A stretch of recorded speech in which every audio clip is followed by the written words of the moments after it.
Well, and at one time too, you basically had the activities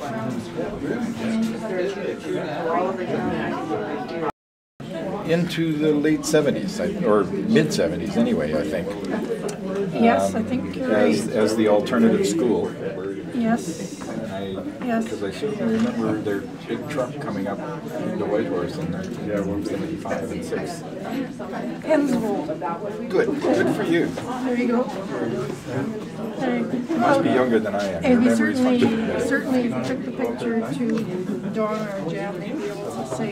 Yeah, I'm sure. Minister Taylor, Deacon Sarah Usher, ladies and gentlemen, I'd like to welcome you to the Hogan Heritage Gallery, Arts Underground, and to the opening reception for Connections to the Past, Legacy to the Future, celebrating 150 years of Anglican Church in the Yukon. This is presented to you tonight on behalf of the Yukon Church Heritage Society, and most of you probably know it better as the Old Log Church Museum. And it's presented in partnership with the Yukon Archives. The Anglican Church has played a key role in the Yukon history from the fur trade era on.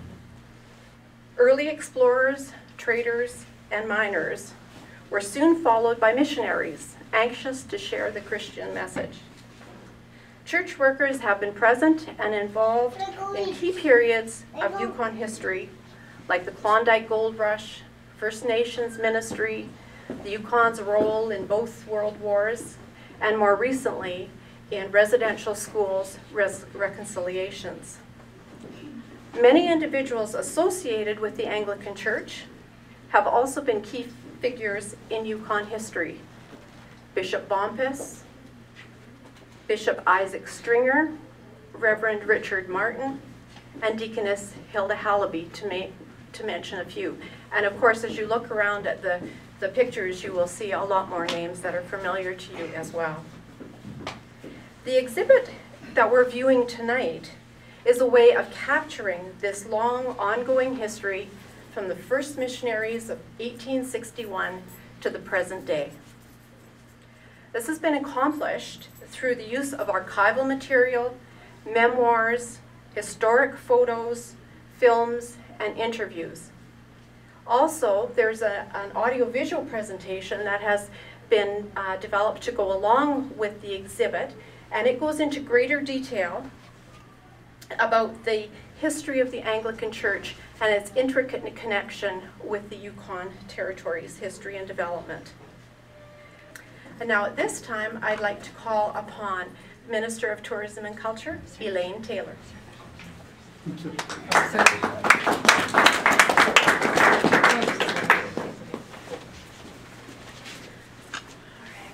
Lower this a little bit.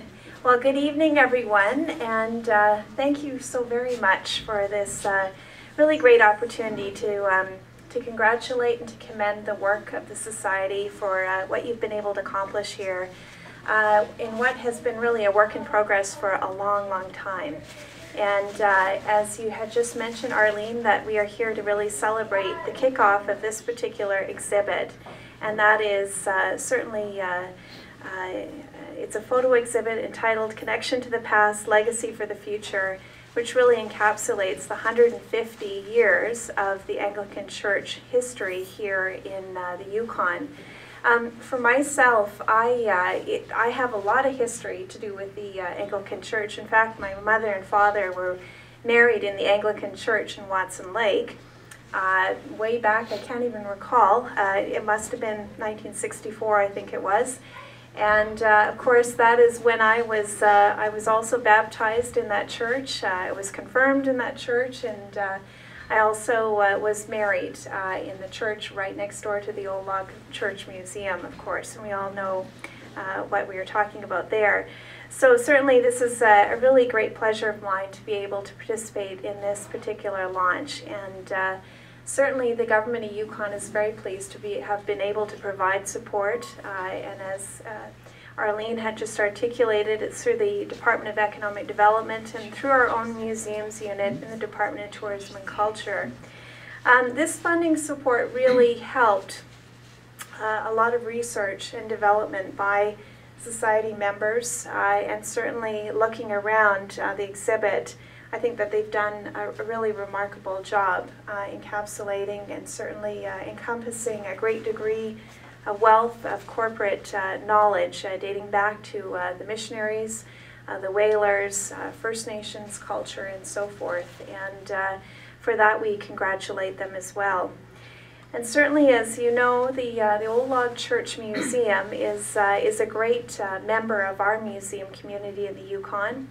It's one of 16 institutions, as I believe, I think I'm right, Brian, in the Yukon, and they are a great contributor to the great success of articulating what makes us very proud in the Yukon and what makes us all proud to call the Yukon our home, and that is articulating our heritage and our history.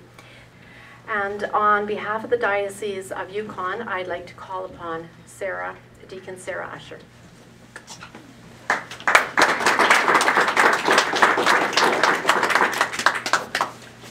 As Elaine was speaking, I thought, I've got a bit of history with the Anglican Church in Yukon too. Yes. Today I'd just like to bring you greetings from Archbishop Buckle, who is unable to be here with us tonight. And as we approach 150 years of being a church in the North, it's wonderful to see such a legacy of photographs and artifacts to document our history. I know that the Archbishop would like to thank the Old Log Church Museum staff and the Yukon Church Heritage Society for their hard work in putting this exhibit together, and especially to Taryn and Susan and Glenn. I know it's been a long haul, and it's really shows. It's wonderful. So saying that, I know some of you may be afraid when you see someone with a collar that it's going to be a long time. It's not.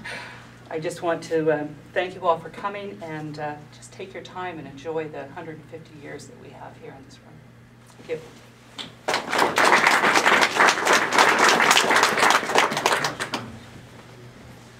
Thanks, Sarah, and we do know you have a long history with the Yukon Church, in particular in the territory. Thank you very much.